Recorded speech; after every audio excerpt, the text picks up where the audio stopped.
আসসালামু আলাইকুম প্রিয় দর্শক, আশা করি সবাই ভালো আছেন। তো আবার চলে এলাম আপনাদের মাঝে আরেকটা ভিডিও নিয়ে।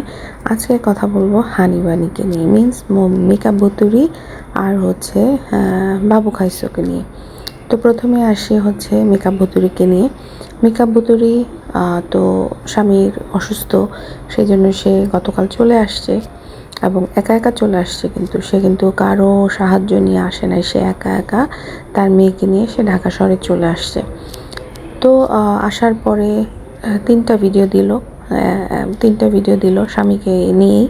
তার স্বামী অসুস্থ, স্বামীর সেবা করতেছে, আর স্বামীকে নিয়ে বাজারে যাচ্ছে, সব কিছুই স্বামীর অসুস্থতা নিয়ে। কিন্তু স্বামীকে দেখলাম পুরোপুরি সুস্থ বলতে বুঝতেই পারতেছেন দর্শক, স্বামীর ভিডিওগুলো দেখছেন। স্বামী সুস্থভাবে বসে বা ইভেন আদুয়াকে নিয়ে বাইরেও গেছে, বাইরে থেকে আদুয়াকে নিয়ে ঘুরে আসছে। তারপরে তার মার বাসায় গেছে, সেখানে গিয়েও দেখা গেছে সে বেশ সুস্থ। কিন্তু মেম বতুরি স্বামী অসুস্থ বলেই চলে আসছে, এরকম একটা উসিলা দিয়ে সে বাড়ি থেকে চলে আসছে।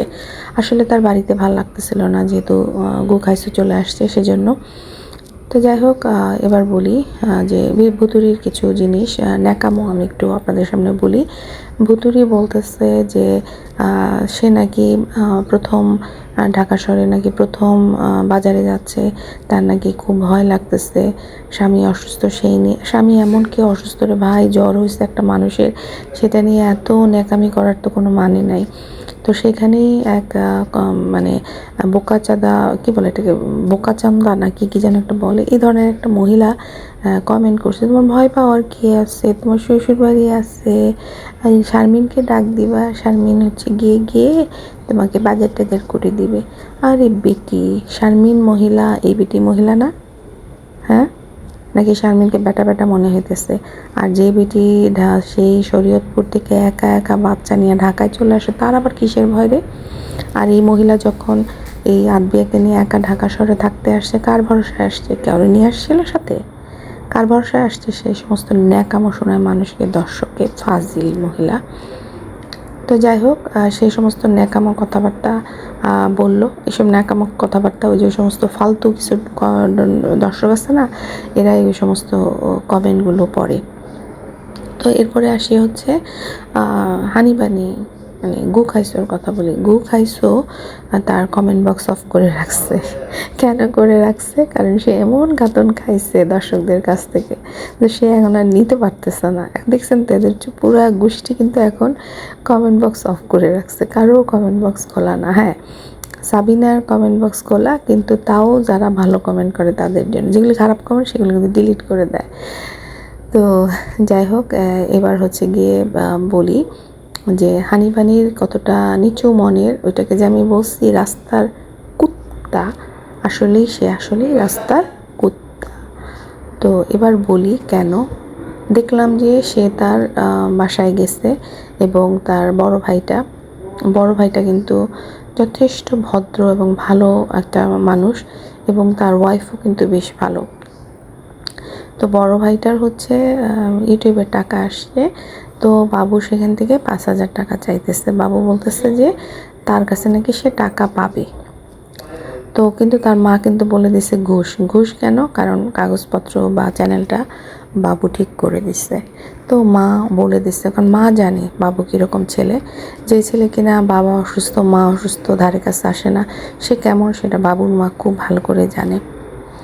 তো তো যখন বড় ভাইটা আর কিছু বলে নাই, কতটা ছোট লোক, বড় ভাইয়ের কাছ থেকে কার্ড নিয়ে সে সেখান থেকে টাকা নিয়ে সে মার জন্য হচ্ছে এই ইয়ের মেশিন কিনে নিয়ে আসছে, কী বলে এটাকে, প্রেশারের মেশিন নিয়ে আসছে। তো এই গু খাইছো, আসলে গুই খাবে, এই আসলে গু খাওয়ারই উপযুক্ত, ঠিক আছে? সো সে এই টাকা দিয়েই আনলো, এবং সে আবার যেহেতু দর্শকদের ইচ্ছা মতো প্যাদানি খাইছে, এই জন্য বলতেছে মাকে যে হ্যাঁ দেখো, প্রেশারটা এখন একটু কম মনে হচ্ছে, যদি না লাগে ডাক্তারের কাছে নিয়ে যাব। তো বাবুর মা আর কিছু বলে নাই, কারণ অল দ্য ওয়ে ডাক্তারের কাছে শারমিনই নিয়ে গেছে। শারমিনই আসলে বড় ভাইয়ের দায়িত্ব পালন করতেছে। এই বড় ভাইটা অসুস্থ হলেও শারমিনই দেখাশোনা করে, কিন্তু এই বদমাইশটা, এই গু খাইসো ওই তুষার ফ্যামিলির গু খাইতেই যায়। আসলে এটা গু খাওয়ারই উপযুক্ত, আর এটা গু খাইতে খাইতেই এটা থাকবে। তো যাই হোক, এবার আসি আরও কিছু কথা।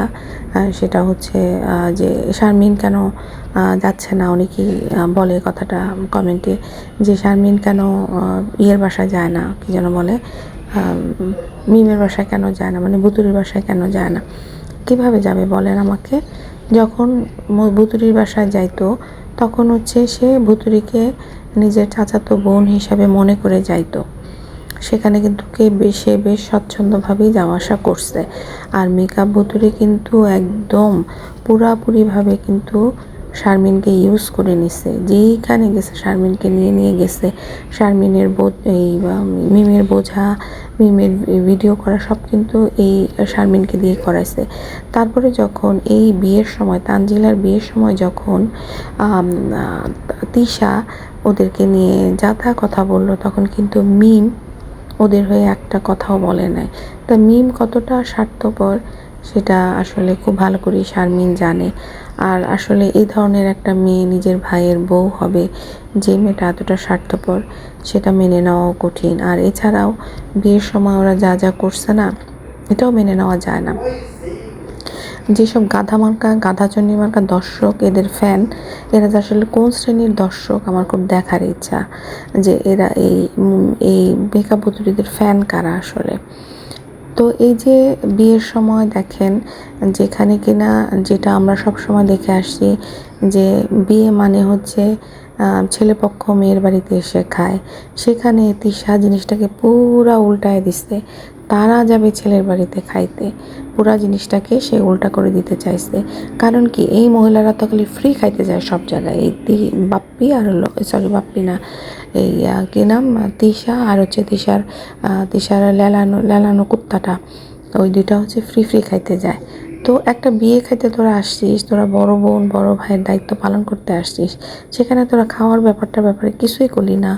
তোর দুইটা বড় ভাই এত কষ্ট করে বাচ্চা কাচ্চা নিয়ে শরীয়তপুর থেকে আসলো ঢাকাতে, ওরাও না খেয়ে চলে গেছে। কারণ হচ্ছে এই তিশা আর এই কুত্তাটা হচ্ছে গিয়ে দায়িত্বে ছিল। তো যাই হোক দর্শক, এদের আসলে মন খারাপ, এদেরকে নিয়ে কথা বলে মুখ খারাপ করে আমাদের আসলে কোনো লাভ নাই। আসলে আমি যেটা বলবো, দর্শকরা হচ্ছে পাওয়ার, দর্শক জিন্দাবাদ। সো এই দর্শকরাই আসলে এদেরকে কিন্তু সিধা করে ফেলতে পারে। যদিও এরা মানে কমেন্ট বক্স অফ করে রাখছে, কিন্তু দর্শকরা ওদেরকে যে গালিগালাজগুলি করে সেগুলো কিন্তু ওরা পড়ে। তো দর্শকদের কাছে অনুরোধ রইল, এই পুরা ফ্যামিলিটাকে আপনার ইচ্ছা মতো পেদায় যান, এরা বাধ্য হবে ঠিক হতে, ঠিক আছে? আর যদি এরা ঠিক না হয়, তখন হচ্ছে আপনারা এদেরকে ভিউজ দেওয়া বন্ধ করে দিবেন, এরা অটোমেটিক ঠিক হয়ে যাবে। কারণ এরা আসলে এত টাকা ইনকাম করতেছে, ওরা দেখে যে আরে আমরা তো কিছুই দেখাই না, তারপরও আমাদের যেই হারে ভিউ হয়। আপনারা দেখেন নর্মাল তিশা কী দেখায়, প্রতিদিন তিশা ভিডিওতে কী দেখায়, রান্না বান্না নড়াচড়া করতেছে, করতেছে, ওর পুরা ভিডিও শেষ, দেখার কিচ্ছু নাই, শেখার কিচ্ছু নাই। তারপরেও তার লাখ মানে তার হাজার ভিউজ হচ্ছে, 30,000 40,000 ভিউ হচ্ছে। কী কারণে হচ্ছে? তারপরে মাঝে বসে যায় কথা বলতে, সেটাতেও কয়েক হাজার ভিউ হচ্ছে, ঠিক আছে?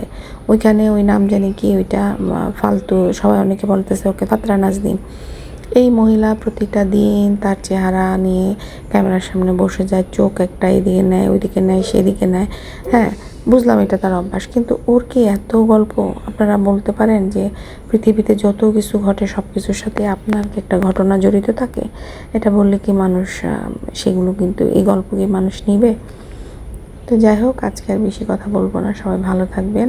আর ভিডিওটাতে অবশ্যই লাইক কমেন্ট করে যাবেন, আর যারা সাবস্ক্রাইব করেনি তারা সাবস্ক্রাইব করে যাবেন। আল্লাহ হাফেজ।